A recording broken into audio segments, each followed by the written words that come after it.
10th class ਦੇ ਸਮੂਹ ਵਿਦਿਆਰਥੀਆਂ ਨੂੰ ਮੇਰੇ ਵੱਲੋਂ ਪਿਆਰ ਭਰੀ ਸਤਿ ਸ਼੍ਰੀ ਅਕਾਲ। Dear student, myself Sunil Kumar, your English teacher. Today we will do chapter number 3 from your English reader book, Secret of Happiness. It is written by N.V. Pillay. Norman Vincent Pillay is an author with a positive message in life. ਇੱਕ ਅਜਿਹਾ ਲੇਖਕ ਹੈ ਜੋ ਜ਼ਿੰਦਗੀ ਦੇ ਵਿੱਚ positive ਸੰਦੇਸ਼ ਲੈ ਕੇ ਆਉਂਦਾ ਹੈ। He has written several books in an attempt to teach people the art of living. ਤਾਂ ਉਹ ਜੀਵਨ ਦਾ ਜਿਹੜਾ ਆਪਾਂ ਜ਼ਿੰਦਗੀ ਕਿਸ ਤਰ੍ਹਾਂ ਜਿਉਣੀ ਹੈ ਉਸ ਦੇ ਨਾਲ ਸੰਬੰਧਿਤ ਉਸਨੇ ਕਈ ਸਾਰੀਆਂ ਕਿਤਾਬਾਂ ਲਿਖੀਆਂ ਹਨ। The present extract has been culled from his book The New Art of Living। ਤਾਂ ਜੋ ਇਸ ਪਾਠ ਦੇ ਵਿੱਚ ਆਪਾਂ ਸਾਰ ਪੜ੍ਹਦੇ ਹਾਂ ਉਹ ਉਸ ਦੀ ਨਵੀਂ ਲਿਖੀ ਹੋਈ ਕਿਤਾਬ The New Art of Living ਵਿੱਚੋਂ ਲਿਆ ਗਿਆ ਹੈ। ਤਾਂ ਬੇਟੇ ਆਪਾਂ ਇਸ ਪਾਠ ਦੇ ਵਿੱਚ ਜਿਹੜਾ ਆਪਾਂ ਰੀਡ ਕਰਾਂਗੇ in this chapter the author tells us how we can gain success in our life, ਕਿ ਆਪਾਂ ਜੀਵਨ ਦੇ ਵਿੱਚ ਜਿਹੜੀ ਹੈ ਸਫਲਤਾ ਕਿਵੇਂ ਹਾਸਲ ਕਰ ਸਕਦੇ ਹਾਂ। He says that we should realize our powers. ਤਾਂ ਕੀ ਹੈ ਆਪਾਂ ਨੂੰ ਆਪਣੀਆਂ ਜਿਹੜੀਆਂ ਨੇ ਸ਼ਕਤੀਆਂ ਦਾ ਜਿਹੜਾ ਕੀ ਹੈ ਉਹਨਾਂ ਨੂੰ ਸਮਝਣਾ ਪੈਣਾ ਹੈ। He says that an average man use only 20% of his mental power. ਤਾਂ ਕੀ ਹੈ ਇੱਕ ਆਮ ਵਿਅਕਤੀ ਕੀ ਹੈ ਸਿਰਫ ਆਪਦਾ ਜਿਹੜਾ ਉਹਦੇ ਕੋਲ ਜੋ ਸ਼ਕਤੀਆਂ ਮੌਜੂਦ ਨੇ ਉਸ ਦਾ 20% ਹੀ ਯੂਜ਼ ਕਰਦਾ ਹੈ। ਬੇਟੇ ਇਹ ਜ਼ਰੂਰ ਯਾਦ ਰੱਖਣਾ ਕਿ ਇੱਕ ਐਵਰੇਜ ਮੈਨ ਕਿੰਨਾ ਆਪਦੀਆਂ ਸ਼ਕਤੀਆਂ ਦਾ ਜਿਹੜਾ ਯੂਜ਼ ਕਰਦਾ ਹੈ ਪਾਵਰਸ ਦਾ, ਉਹ ਹੈ 20%। ਇਹ ਪ੍ਰਸ਼ਨ ਬੇਟੇ ਤੁਹਾਨੂੰ ਪੇਪਰ ਦੇ ਵਿੱਚ ਆ ਸਕਦਾ ਹੈ। ਤਾਂ ਬੇਟੇ ਆਪਾਂ ਜਿਹੜਾ ਪਾਠ ਰੀਡ ਕਰਦੇ ਹਾਂ ਕੀ ਹੈ ਡਾਇਨਾਮਿਕਸ ਆਫ ਸੈਲਫ ਰਿਅਲਾਈਜੇਸ਼ਨ। ਮਤਲਬ ਕੀ ਹੈ ਡਾਇਨਾਮਿਕਸ ਦਾ ਮਤਲਬ ਕੀ ਹੁੰਦਾ ਬੇਟੇ ਗਤੀ ਵਿਗਿਆਨ, ਔਰ ਸੈਲਫ ਰਿਅਲਾਈਜੇਸ਼ਨ ਕੀ ਹੁੰਦਾ ਹੈ ਆਤਮ ਗਿਆਨ। ਆਤਮ ਗਿਆਨ ਦਾ ਗਤੀ ਵਿਗਿਆਨ। ਤਾਂ ਕੀ ਹੈ the greatest day in any individual's life is when he begins for the first time to realise himself. But important question ਇੱਥੋਂ ਬਣਦਾ ਹੈ ਕਿ what is the greatest day of in human life. ਤਾਂ ਕੀ ਹੈ the greatest day in any individual's life is when, ਕਹਿੰਦਾ ਸਭ ਤੋਂ ਜਿਹੜਾ ਕਿਸੇ ਵੀ ਜੀਵਨ ਦੇ ਵਿਅਕਤੀ ਦੇ ਜੀਵਨ ਦੇ ਵਿੱਚ ਸਭ ਤੋਂ ਮਹਾਨ ਦਿਨ ਉਹ ਹੁੰਦਾ ਹੈ ਜਦੋਂ ਉਸ ਨੂੰ ਪਹਿਲੀ ਵਾਰ ਆਤਮ ਗਿਆਨ ਹੋਣ ਲੱਗਦਾ ਹੈ।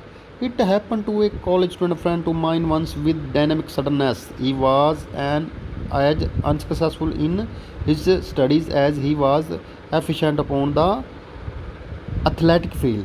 ਤਾਂ ਕੀ ਹੈ ਕਿ ਇੱਕ ਵਾਰ ਮੇਰੇ ਇੱਕ ਮਿੱਤਰ ਜਿਹੜਾ ਕਾਲਜ ਦਾ ਵਿਦਿਆਰਥੀ ਸੀ ਨਾਲ ਅਜਿਹਾ ਨਾਟਕੀ ਢੰਗ ਨਾਲ ਅਚਾਨਕ ਹੋਇਆ। ਉਹ ਆਪਣੀ ਪੜ੍ਹਾਈ ਵਿੱਚ ਉਨਾ ਹੀ ਅਸਫਲ ਸੀ ਜਿੰਨਾ ਕੁਸ਼ਲ ਉਹ ਖੇਡ ਦੇ ਮੈਦਾਨ ਵਿੱਚ ਸੀ। ਕੀ ਹੈ ਪੜ੍ਹਾਈ ਵਿੱਚ ਉਹ ਸਫਲ ਸੀ ਪਰ ਖੇਡ ਦੇ ਮੈਦਾਨ ਵਿੱਚ ਕੀ ਉਹ ਪੂਰੀ ਤਰ੍ਹਾਂ ਨਾਲ ਸਫਲ ਸੀ। Destiny however has its own strange ways. One day in a class of psychology our student friend suddenly became enthralled। ਬੇਟੇ enthralled ਦਾ ਮਤਲਬ ਕੀ ਹੁੰਦਾ ਹੈ ਮੋਹਿਤ ਹੋਣਾ ਕਿਸੇ ਚੀਜ਼ 'ਤੇ, enthralled। As the professors describe how the average man feels because he does not learn to control and consolidate his powers. He used the familiar illustrations of the burning glass. The rays of the sun falling upon a piece of paper having little effect. Let them however be drawn by the burning glass to a focus and they create an intense heat which will quickly burn a hole in the paper। ਤਾਂ ਕੀ ਬੇਟੇ ਹੈ ਕਿ ਕਿਸਮਤ ਨੇ ਦੇ ਆਪਣੇ ਹੀ ਵਿਚਿੱਤਰ ਢੰਗ ਹੁੰਦੇ ਹਨ। ਇੱਕ ਦਿਨ ਮਨੋਵਿਗਿਆਨ ਦੀ ਕਲਾਸ ਵਿੱਚ ਮੇਰਾ ਉਹ ਵਿਦਿਆਰਥੀ ਮਿੱਤਰ ਜਿਹੜਾ ਹੈ ਸਮੋਹਿਤ ਹੋ ਗਿਆ ਜਦੋਂ ਪ੍ਰੋਫੈਸਰ ਨੇ ਦੱਸਿਆ ਕਿ ਇੱਕ ਔਸਤ ਆਦਮੀ ਇਸ ਲਈ ਸਫਲ ਹੁੰਦਾ ਹੈ ਕਿਉਂਕਿ ਉਹ ਆਪਣੀਆਂ ਸ਼ਕਤੀਆਂ 'ਤੇ ਕੀ ਹੈ ਨਿਯੰਤਰਣ ਆਪਣੀ ਸ਼ਕਤੀਆਂ 'ਤੇ ਨਿਯੰਤਰਣ ਕਰਨਾ ਅਤੇ ਉਸ ਨੂੰ ਮਜ਼ਬੂਤ ਕਰਨਾ ਨਹੀਂ ਸਿੱਖਦਾ। ਉਸ ਦੇ ਜਲਾਉਣ ਵਾਲੇ ਸ਼ੀਸ਼ੇ ਦੇ ਜਿਹੜੇ ਇਸ ਜਾਣੇ ਪਛਾਣੇ ਉਦਾਹਰਨ ਦਾ ਪ੍ਰਯੋਗ ਕੀਤਾ। ਕਾਗਜ਼ ਦੇ ਇੱਕ ਟੁਕੜੇ 'ਤੇ ਪੈਂਦੀਆਂ ਹੋਈਆਂ ਸੂਰਜ ਦੀਆਂ ਕਿਰਨਾਂ ਦਾ ਕੋਈ ਪ੍ਰਭਾਵ ਨਹੀਂ ਹੁੰਦਾ, ਪਰ ਜੇਕਰ ਜਲਾਉਣ ਵਾਲੇ ਸ਼ੀਸ਼ੇ ਦੁਆਰਾ ਉਸ ਨੂੰ ਕੇਂਦਰਿਤ ਕਰ ਦਿੱਤਾ ਜਾਵੇ ਤਾਂ ਉਸ ਤੋਂ ਬਹੁਤ ਜ਼ਿਆਦਾ ਤਾਪ ਪੈਦਾ ਹੋਵੇਗਾ। The professor pointed out that the man who succeeded is the one who can draw the dissipated and therefore futile powers to focus. Our student said that in a flashing illumination he saw the cause of his own failure and obvious of all in the room, and under the spell of the vertible new birth leaped to his feet crying, I see it. When he had happened he had met himself a new self his real self, which he never before had been, and the revelation changed him from a failure to potential success, the possibilities of which were later abundantly realized. He saw now a grand success in whatever he chose to do. ਤਾਂ professor ਨੇ ਦੱਸਿਆ ਕਿ ਸਫਲ ਵਿਅਕਤੀ ਉਹ ਹੀ ਹੁੰਦਾ ਹੈ ਜੋ ਆਪਣੀ ਕਮਜ਼ੋਰ ਹੋ ਚੁੱਕੀਆਂ ਅਤੇ ਇਸ ਤਰ੍ਹਾਂ ਦੀਆਂ ਬੇਕਾਰ ਪਈਆਂ ਜਿਹੜੀਆਂ ਸ਼ਕਤੀਆਂ ਨੂੰ ਕੇਂਦਰਿਤ ਕਰ ਸਕਦਾ ਹੈ। ਸਾਡੇ ਉਸ ਵਿਦਿਆਰਥੀ ਨੇ ਕਿਹਾ ਕਿ ਇੱਕ ਚੁੰਦਿਆ ਦੇਣ ਵਾਲੀ ਰੋਸ਼ਨੀ ਵਿੱਚ ਉਸਨੇ ਆਪਣੇ ਆਪ ਨੂੰ ਅਸਫਲਤਾ ਨੂੰ ਪਛਾਣ ਲਿਆ ਅਤੇ ਕਮਰੇ ਵਿੱਚ ਬੈਠੇ ਸਾਰੇ ਆਦਮੀਆਂ ਤੋਂ ਪੂਰੀ ਤਰ੍ਹਾਂ ਅਣਜਾਣ ਅਤੇ ਆਪਣੀ ਅਸਲੀ ਨਵੇਂ ਜਨਮ ਦੇ ਸਮੋਣ ਦੀ ਖੁਸ਼ੀ ਨਾਲ ਉਹ ਉਛਲ ਕੇ ਖੜਾ ਹੋ ਗਿਆ। ਤਾਂ ਇਸ ਤਰ੍ਹਾਂ ਕੀ ਹੈ, ਉਸਨੇ ਕੀ ਹੈ ਜਿਹੜੀ ਸਫਲਤਾ ਦੀਆਂ ਸੰਭਾਵਨਾ ਬਾਅਦ ਵਿੱਚ ਪੂਰੀ ਤਰ੍ਹਾਂ ਸੱਚ ਸਿੱਧ ਹੋਈਆਂ ਸਨ। ਹੁਣ ਉਸ ਕੰਮ ਵਿੱਚ ਸਫਲ ਹੋ ਜਾਂਦਾ ਹੈ ਜਿਹੜਾ ਵੀ ਕੰਮ ਕਰਨ ਵਿੱਚ ਉਹ ਇੱਛਾ ਰੱਖਦਾ ਹੈ। ਨੈਕਸਟ ਹੈ ਬੇਟੇ ਇਸ ਦਾ second part, you are greater than you think, ਕਿ ਤੁਸੀਂ ਉਸ ਤੋਂ ਜ਼ਿਆਦਾ ਮਹਾਨ ਹੋ ਜਿੰਨਾ ਤੁਸੀਂ ਸੋਚਦੇ ਹੋ। It is famous address to the energies of man, William James, great psychologist, said man actually use only a small part of powers which they possess and which they might use under appropriate circumstances. A scientist is reported recently to have said that an average man use but 20% of his brain power. ਤਾਂ ਬੇਟੇ ਕਿੰਨੀਆਂ ਕੀ ਹੈ ਜਿਹੜਾ ਇੱਕ average ਵਿਅਕਤੀ ਜਿਹੜਾ ਕੀ ਹੈ 20% of his brain power ਜਿਹੜਾ ਹੈ ਉਹਦੀ ਜਿਹੜੀ ਉਹ ਵਰਤੋਂ ਕਰਦਾ ਹੈ।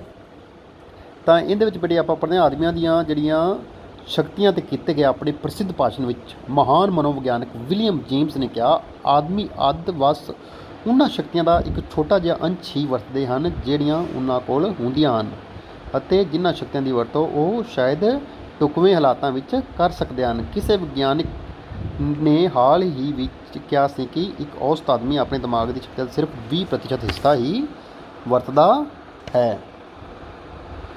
ਤਾਂ consider what you could make of life if you increased the by only 50%। ਜੇ ਤੁਸੀਂ 20% ਤੋਂ 50% ਤੱਕ ਇਨਕਰੀਜ਼ ਕਰ ਸਕਦੇ ਹੋ ਤਾਂ ਫਿਰ ਦੱਸੋ ਵੀ ਕਿੰਨਾ ਜਿਹੜਾ ਲਾਈਫ ਤੁਹਾਡੀ ਚੇਂਜ ਹੋ ਸਕਦੀ ਹੈ। ਇਨ ਦਾ personality of the many there is a great reserve of unused power but in many of us just a miserable life trickle a getting through.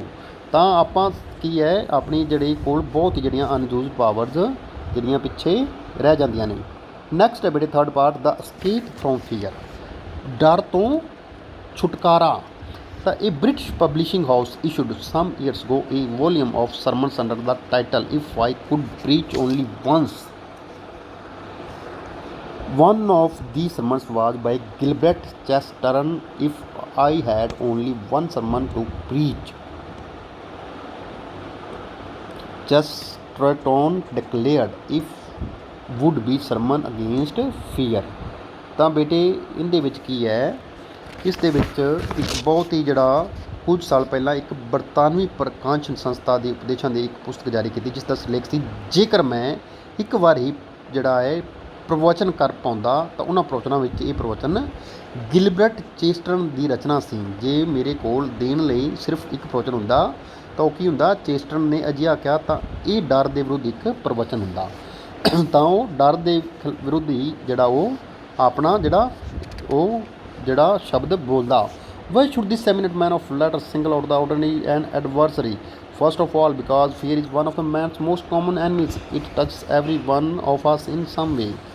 ਤਾਂ ਇਹਦੇ ਵਿੱਚ ਕੀ ਹੈ, ਇਹ ਪ੍ਰਸਿੱਧ ਵਿਦਵਾਨ ਨੇ ਡਰ ਵਰਗੇ ਕੀ ਹੈ ਸਧਾਰਨ ਦੁਸ਼ਮਣ ਨੂੰ ਕਿਉਂ ਚੁਣਿਆ? ਸਭ ਤੋਂ ਪਹਿਲਾਂ ਇਸ ਲਈ ਕਿਉਂਕਿ ਡਰ ਮਨੁੱਖ ਦੇ ਸਭ ਤੋਂ ਆਮ ਦੁਸ਼ਮਣਾਂ ਵਿੱਚੋਂ ਇੱਕ ਹੁੰਦਾ ਹੈ। ਤਾਂ ਇਹ ਬੇਟੇ ਜਿਹੜਾ ਸੀ ਤੁਹਾਡਾ ਪਾਠ, ਇਸ ਪਾਠ ਦੇ ਵਿੱਚ ਜਿਹੜਾ ਆਪਾਂ ਇਸ ਦਾ 4th ਪਾਰਟ ਹੈ ਫੇਥ ਇਨ ਹਿਮ, ਉਹ ਆਪਾਂ ਨੈਕਸਟ ਸੈਸ਼ਨ ਦੇ ਵਿੱਚ ਕਰਾਂਗੇ। Thank you very much.